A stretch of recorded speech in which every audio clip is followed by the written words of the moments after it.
Grabe talaga sugar na to. Ganito nangyayari sa loob ng TCS office. Sa ganap na alas 8, pasado alas 8 ng gabi. Ito mga kaganapan dito. Isang batang patay gutom. Nagutom po siya. Ba't ka nagutom? Dahil sa kaka-photocopy ng Photocopy ng order ni Juan. order ni Juan. Order nino? Ni Juan. Order ni Juan. Ito po yung sulari na sinasabi namin. Ito siya. Tignan niyo ang kanyang kapalaran. Yan po. Ito po ang klase ng kaanumalyahan na nagaganap sa loob ng aming opisina. Ipakita mo kung anong ginagawa niya.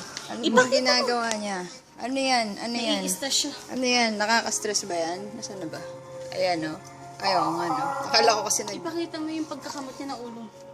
What? Alam mo si Dede na lasing nung one time sa Ibiza. Pakitigilan na nga yung timeline. Doon na tayo sa kabila. Ayan, sige. Sige, ano mo.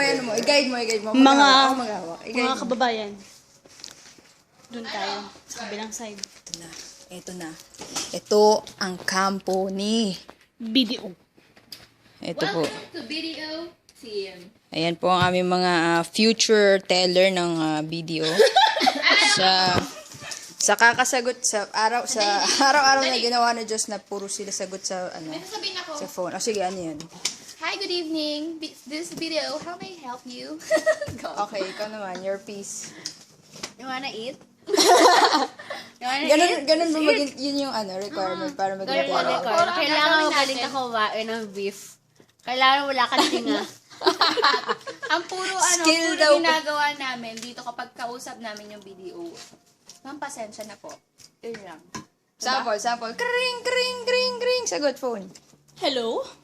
Ikaw din. Mali yun. Hindi ako. Mali daw yan. Mali. Sabihin namin. Ako So, nga. sabihin mo, Ako yung client. good evening, catalog shopper. Ako nga yung client. Isa. Okay, sige. Acting nga. Wait lang.